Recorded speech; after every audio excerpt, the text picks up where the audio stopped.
Hello and welcome back to another video. In the last video, I added this Plotly library to the Show Graphs page, and then I added this little bit of code down here that actually generates the plot. And I also added code to do the Ajax, but I didn't get this working because I didn't have time to test it. And that makes this square here, and it makes the graph on the showing the data. So in this video, I'm going to fix this so that it actually calls the Ajax. And then I'm going to just do some cleanups and just make this page a little bit nicer. Like I'm going to move this style to out of an inline style and onto a style block. And I'm going to add some labels to the graph.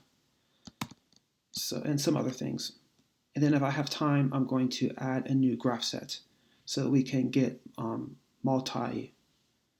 we can have two different lines plotted on the same graph. And in order to do that, I need to make a new graph set that tracks two different values. So first off, I'm just going to take this code out here. This is the style. I'm just going to remove it, and I'm going to put it in a style block.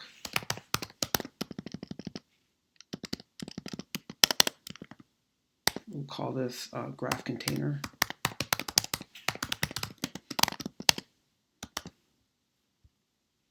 And I'm going to remove this border because we don't need that. And where is it? Here it is. We'll add the class.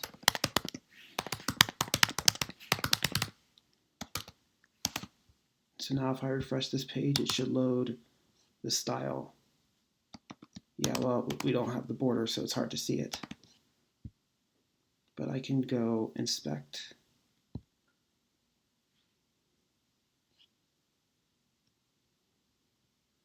And then CSS, and yeah, it's being applied.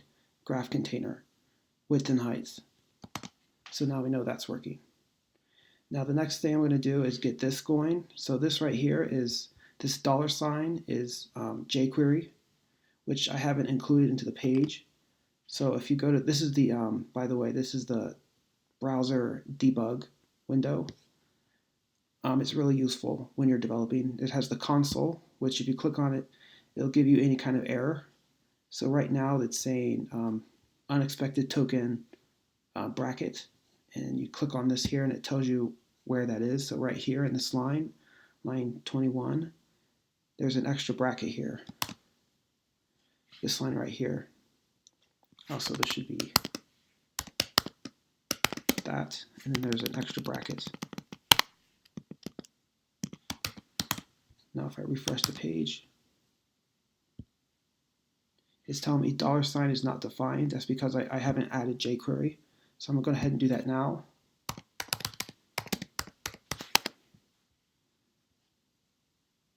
So I'm just going to pull it from the CDN.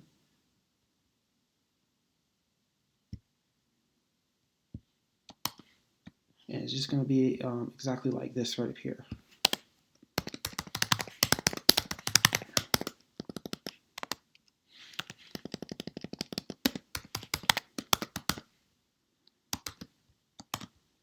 Now if we refresh the page, it should work.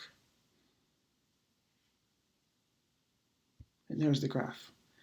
And this is pulling from the actual database. So if we open up the dev console again,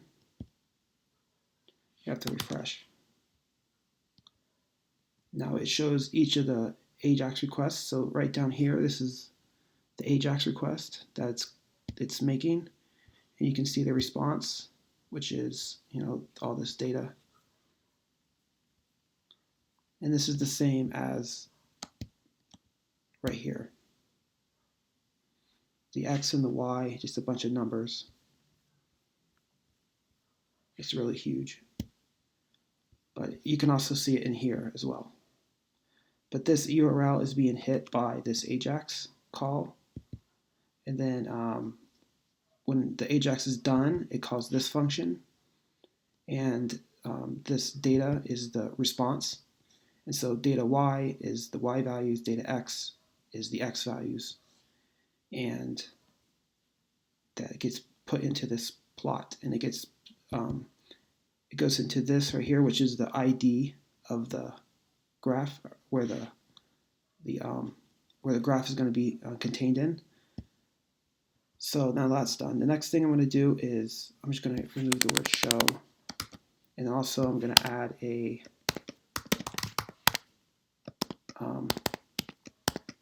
link to go back, just to make it more easy to navigate.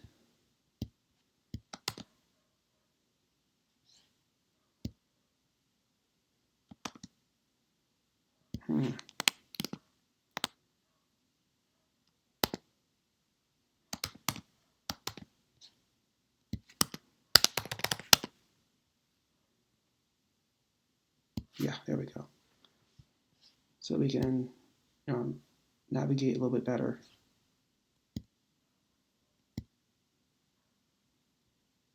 Yeah, so now we have multiple graphs. And the next thing I'm going to do is remove this link.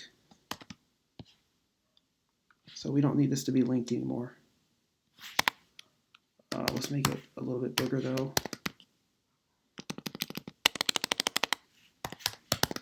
And instead of just the name like this, where it says uptime and system load and force failure, we want these are just sort of like the technical names.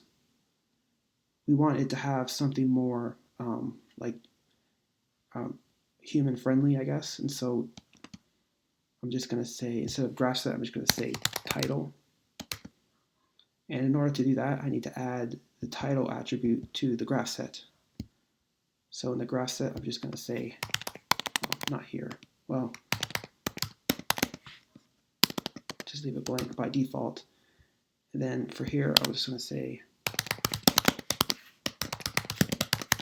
system uptime. For system load, I'll just say system load average.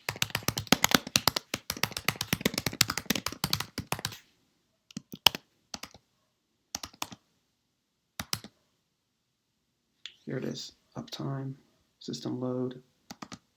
That's not right.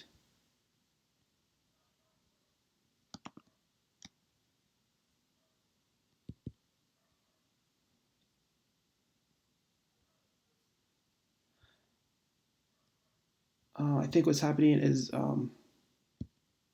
we're not passing in the view. We're not passing in the actual object. We're just passing a string. Yeah, this is just strings. This isn't the actual graph set object. So what we want to do is convert these strings to a list of, not here, it would be here. Yeah, graph set list is just values list, and it's just a list of graph set strings, and so we want to convert those into graph set objects. So to do that, we will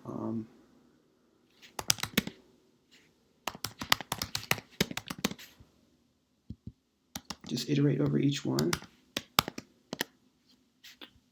and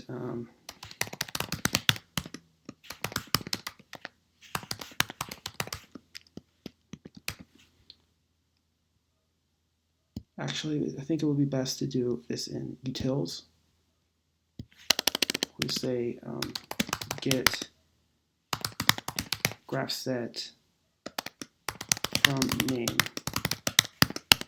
So we'll pass in the name, and it will return the actual graph set instance that comes from these settings.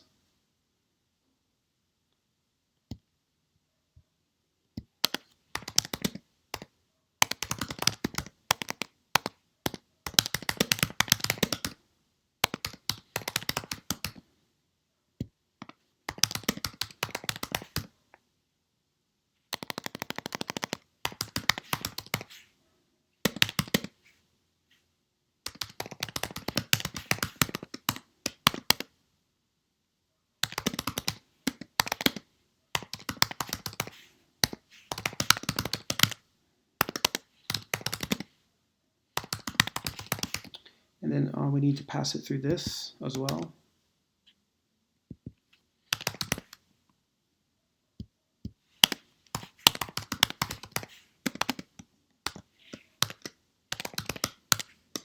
So this is just iterating over each installed graph set, which comes from right here. So in this case, there's 4 of them. And it checks to see that the passed-in name equals the name of each one we're iterating over, and if it matches, it returns it. So to test this, we'll go to the shell.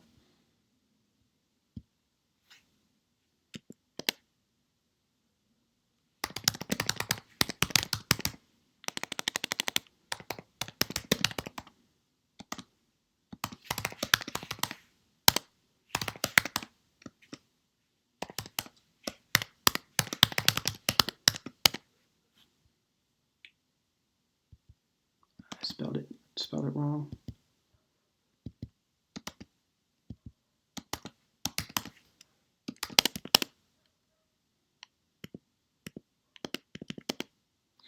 So yeah, now it returns the graph set object.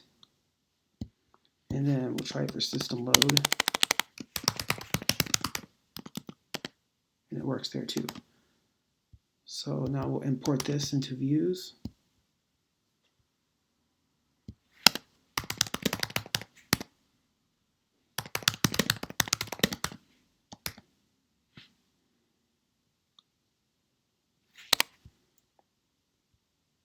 Call this, this is a list of strings. And so you want to convert that into a graph set list.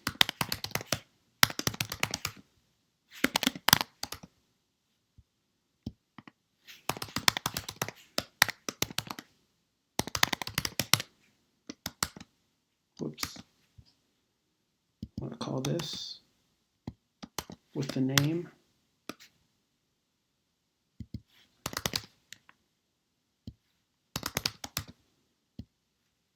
There. Now, a graph set list is going to be a list of the instances of each name that comes directly from the database.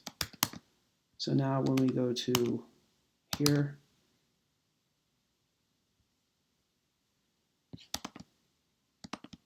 that's weird.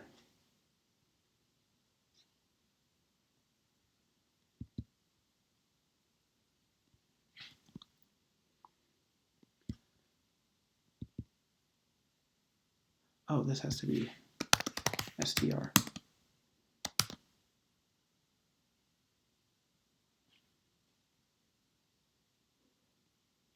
Oh, in the template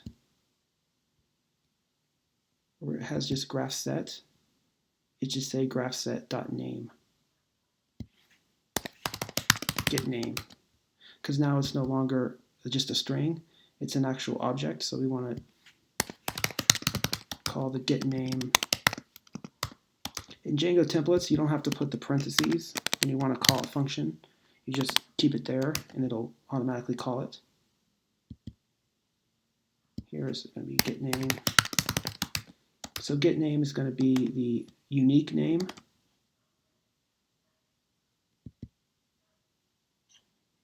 And then dot title will be the fancy human readable name. So try it now. There it is, system uptime, system load average. This one doesn't have anything.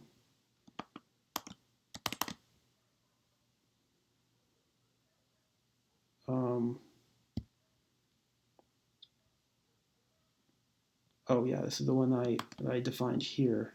I'm just going to go ahead and remove this because we don't need it anymore.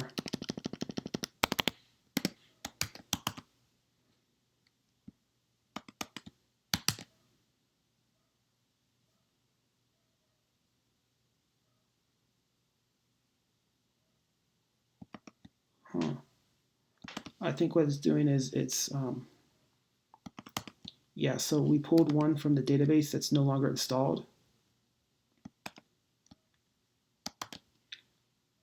So in views, it's pulling a graph set from here that's not present from here.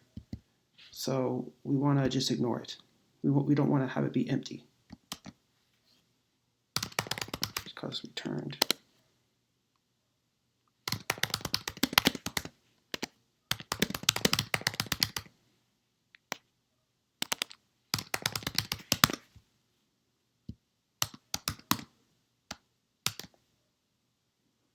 There. So now that one I deleted, it's not showing up. And that's going to be all for this video. In the next video, I'm going to, I'm going to work on, so right now this is just one line. I also want to have it so that it will show multiple lines, so you can have two different graphs showing at the same time. And so in order to do that, I have to make a new graph set. And what I'm going to do is I'm going to call it directory size.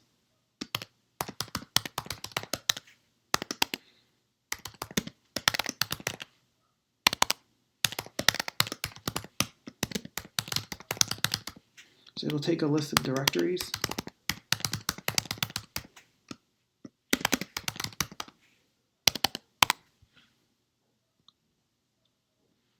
And it'll call, when we do the poll, we will call this a thing called du, which will give you the, it'll be very similar to this,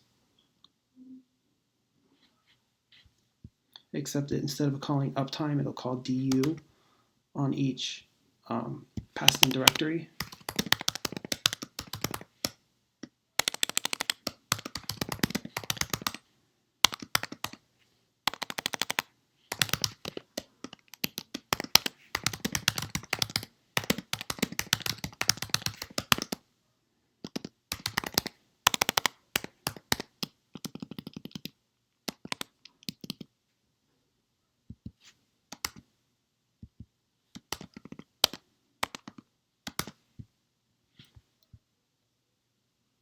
Call this line right here.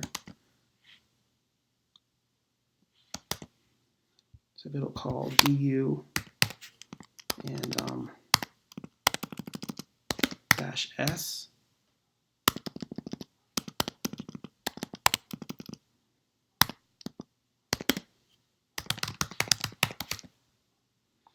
Then the output will be the size of all the files in that directory. And so it'll just return a results, which will be a list of just sizes. And so maybe you have 3 different directories, maybe you have 4 different directories. But when it comes to graph it, we want to have like 3 different lines or 4 different lines, depending on how many different directories you're going to track. And so each one will be a different color. And there will be a, and on the side, there will be a like this right here, like a key or something. Yeah, like this kind of. And but that'll be the next video. So now I'm going to commit.